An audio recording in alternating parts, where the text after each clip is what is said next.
Hello नमस्कार दोस्तों। तो आईपीओ तथा एसएमई आईपीओ की बाढ़ों के बीच में एक और आईपीओ ओपन होने जा रहा है 6 नवंबर को प्रोटीन ई गाव टेक्नोलॉजी लिमिटेड के बारे में। तो देखेंगे हम कंपनी के काम के बारे में, उसके बाद देखेंगे आईपीओ डिटेल, कंपनी के फाइनेंशियल कैसे हैं, ग्रे मार्केट में डिमांड कैसी निकल के आ रही है, और अंत में बताएंगे अपने अभी की इस आईपीओ में अप्लाई करना है, इसको अवॉइड करना। तो सबसे पहले देख ले रहे हैं हम कंपनी के काम के बारे में। तो कंपनी का मुख्य रूप से काम देखा जाए तो ई गवर्नमेंट सॉल्यूशन प्रोवाइड करवाने वाली यह कंपनी है। और देखा जाए तो कंपनी को पहले एनएसडीएल ई गवर्नमेंट इंफ्रास्ट्रक्चर लिमिटेड के नाम से जाना जाता था। कंपनी सिटीजन सेंट्रिक और पॉपुलेशन स्केल ई गवर्नमेंट सॉल्यूशन विकसित करने में सबसे आगे रही है। और कंपनी देखा जाए तो जो भी हमारी सरकारी योजनाएं और जो परियोजनाएं होती हैं तो उनको जो कार्यान्वयन करवाने में है काफ़ी योगदान प्रदान करती है।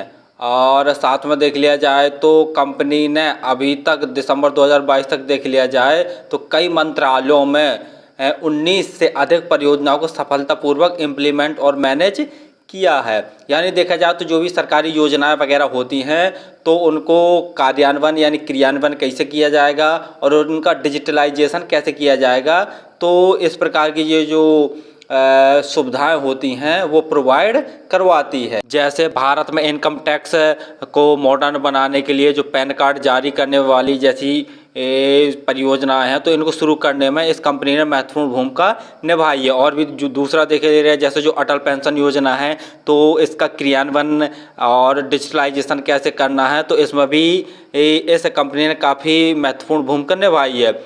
एजुकेशन और स्किल फाइनेंस के लिए विद्या लक्ष्मी और विद्या सारथी जैसे प्लेटफॉर्म हैं तो इन प्लेटफॉर्मों पे भी इस कंपनी ने देखा जाए तो काफ़ी महत्वपूर्ण जो अपनी भूमिका है वो निभाई है। सीधा सीधा हम समझे ले रहे हैं कि जो सरकारी योजनाएं परियोजनाएं होती हैं तो वो काम कैसे करेंगी और वो किस ऐप के थ्रू काम करेंगी। तो इस प्रकार की जो सुविधाएं हैं वह सरकार को यह कंपनी देती है। और जैसा हम बता ही चुके हैं कि पैन कार्ड जैसी सुविधाएं हैं, अटल पेंशन जैसी सुविधाएं हैं, और अटल पेंशन के साथ साथ में हम बता ही चुके हैं कि विद्या लक्ष्मी विद्या सागर जैसे जो शिक्षा के लिए लोन वगैरह प्रोवाइड यहाँ से होते हैं। और भी देखा जाए तो 19 से अधिक योजनाएं और परियोजनाएं हैं तो इस कंपनी ने सरकार को बताया है कि इनको क्रियान्वयन कैसे करवाना है और इनका डिजिटलाइजेशन कैसे करना। तो मुख्य रूप से इसका काम यही है। चलिए अब देख लें हम आईपीओ की डिटेल के बारे में। आईपीओ 6 नवंबर को ओपन होने जा रहा है और जो क्लोजिंग डेट है वो 8 नवंबर रखी गई है। और जैसा अलॉटमेंट डेट देख रहे हैं तो 13 नवंबर इसका अलॉटमेंट डेट रखी गई है। और ये भी याद रखिए कि सेबी ने एक नया नियम जो बनाया था T+3 डेज वाला, पहले भी हम कई वीडियो में बता चुके हैं। यानी 3 दिन के ही अंदर अगर कोई कंपनी आईपीओ लेके आ रही है तो 3 दिन के अंदर ही उसको लिस्ट होना पड़ेगा शेयर मार्केट में, वो भी वर्किंग डेज में। तो इसको भी याद रखिए। तो कोई कंपनियां क्या है कि इस समय इस नियम को फॉलो कर रही हैं और कोई नहीं फॉलो कर रही है, लेकिन यह नियम 1 दिसंबर 2023 से लागू हो जाएगा।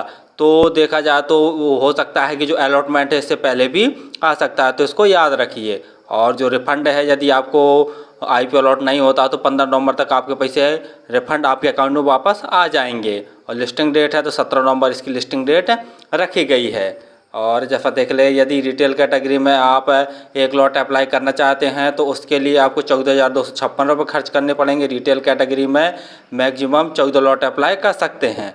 और एचएनआई कैटेगरी में यदि आप अप्लाई करना चाहते हैं तो उसके लिए आपको 15 लॉट कम से कम अप्लाई करने पड़ेंगे, जिसके लिए आपको 2,13,840 रुपये खर्च करने पड़ेंगे। और यदि बिग एचएनआई में आप अप्लाई करना चाहते हैं तो आपको लगभग 71 लॉट अप्लाई करने पड़ेंगे कम से कम, और उसके लिए आपको 10,12,176 रुपये खर्च करने पड़ेंगे। और जैसा देख ले रहे हैं जो आईपीओ का टोटल इशू साइज रखा गया है वह 490 करोड़ का टोटल इशू साइज रखा गया। और पूरा का पूरा ऑफर फॉर सेल है, यानी जो ये आईपीओ के तहत पैसे जुटाएगी वो कंपनी के काम में नहीं आएंगे, बल्कि जो प्रमोटर्स हैं वो बेच के अपनी जो शेयर होल्डिंग है वो बेच के निकल रहे हैं। पी देखे ले रहे हैं तो 24.86 का पी है। मार्केट कैप है 3,203 करोड़ का कंपनी का मार्केट कैप है।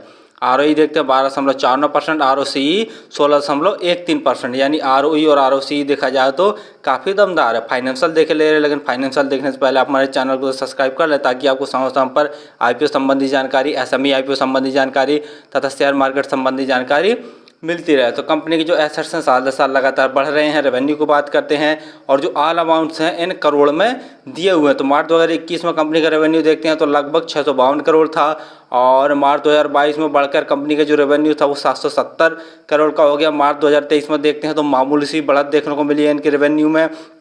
लगभग 783 करोड़ का टोटल रेवेन्यू कंपनी ने जनरेट कर लिया है। और जून 2023 तक देखते हैं यानी मार्च से अप्रैल मई जून 3 महीने के ही अंदर कंपनी ने लगभग 233 करोड़ का नेट रेवेन्यू जनरेट कर लिया है। प्रॉफिट आफ्टर टैक्स देख ले रहे हैं तो मार्च 2021 में कंपनी ने लगभग 92 करोड़ का नेट प्रॉफिट जनरेट किया था और मार्च 2022 में कंपनी ने 143 करोड़ का नेट प्रॉफिट जनरेट किया था। मार्च 2023 में देख रहे हैं तो इनकी जो नेट प्रॉफिट में काफ़ी गिरावट देखने को मिली है। लगभग 107 करोड़ का ही कंपनी ने नेट प्रॉफिट जनरेट किया है और जबकि नेट रेवेन्यू में तो काफ़ी अच्छा ग्रोथ देखने को मिला है। और जून 2023 तक के क्वार्टर में देखे ले रहे तो कंपनी ने 32 करोड़ का नेट प्रॉफिट जनरेट कर लिया है। यानी देखा जाए तो उनकी जो रेवेन्यू में ठीक ठाक ग्रोथ देखने को मिल रहा है। प्रॉफिट आफ्टर टैक्स में भी ठीक ठाक ग्रोथ देखने को मिल रहा है। नेटवर्थ देख रहे हैं तो वो भी साल दर साल बढ़ रही है। कंपनी का रिजर्व देख ले रहे हैं तो मार्च 2021 में कंपनी के पास 627 करोड़ का रिजर्व था और जून 2023 में बढ़कर 847 करोड़ का कंपनी के पास टोटल रिजर्व हो गया है। जीएमपी ग्रे मार्केट प्रीमियम देख ले रहे हैं तो 130 रुपये पर शेयर की ग्रे मार्केट में डिमांड निकल के आ रही है और 18 शेयरों का एक लॉट है। तो 130 गुणे 18 करके देखते हैं तो लगभग 2340 रुपये जैसा प्रॉफिट एक लॉट में दिखा रहा है। यानी परसेंटेज वाइज देखा जाए तो लगभग 16 से 17% जैसा प्रॉफिट आज की डेट में निकल के आ रहा है। यानी ग्रे मार्केट में देखा जाए तो ठीक ठाक डिमांड निकल के आ रही है। फाइनली हमने देखा कि जो कंपनी का काम वो ई गवर्नमेंट सॉल्यूशन प्रोवाइड करवाना है और जैसा हम बता ही चुके हैं कि कंपनी ने अभी तक 19 से अधिक योजनाओं तथा परियोजनाओं में सफलतापूर्वक इम्प्लीमेंट तथा उनको मैनेज किया, जिनमें से देख लिया जाए तो जैसे पैन कार्ड जारी करने जैसी परियोजनाएं हैं, अटल पेंशन जैसी योजनाएं हैं और विद्या लक्ष्मी विद्या सारथी जैसे प्लेटफॉर्म हैं। तो इन प्लेटफॉर्मों पर कंपनी ने महत्वपूर्ण योगदान दिया है। तो काम तो लगभग कंपनी का बहुत सही है और फ्यूचर ग्रोथ वाला काम है और जितनी भी लगभग सरकारी योजनाएं आएंगी तो उनको क्रियान्वयन तथा डिजिटलाइजेशन कैसे करना है लगभग यही कंपनी समथिंग बताएगी। तो काम तो इसका डिमांडिंग वाला है और बहुत सही काम है। फाइनेंशियल में जैसा हमने देखा कि जो कंपनी के रेवेन्यू है धीरे धीरे ग्रोथ कर रहा है। प्रॉफिट आफ्टर टैक्स भी देखा जाए तो धीरे धीरे ही ग्रोथ कर रहा है, जबकि मार्च 2023 में कंपनी के प्रॉफिट आफ्टर टैक्स में काफ़ी ज़्यादा गिरावट देखने को मिली है। ग्रे मार्केट में जैसा डिमांड देख चुके हैं कि लगभग 16 से 17% जैसी ग्रे मार्केट में डिमांड निकल के आ रही है। देखा जाए तो कंपनी तीनों पॉइंटों में ठीक ठाक समझ में आ रही है, लेकिन इस IPO में अगर अप्लाई करें तो अंतिम दिन ही अप्लाई करें। 2 कंडीशन जरूर याद रखें, जैसा हम पहले भी कई बार बता चुके हैं कि जो इसकी ग्रे मार्केट में डिमांड है वो कम नहीं होनी चाहिए, 15% से ज़्यादा ही रहनी चाहिए और जो सब्सक्रिप्शन है वो भी लगभग 20 गुना से ज़्यादा हो जाए तो सेफली माना जाता है, यानी प्रॉफिट होने के चांसेस बहुत ज़्यादा होते हैं। फिर भी किसी IPO या SME IPO में अप्लाई करें तो एक बार स्वयं का एनालिसिस जरूर कर लिया करें, उसके बाद ही किसी IPO या SME IPO में अप्लाई किया करें। धन्यवाद।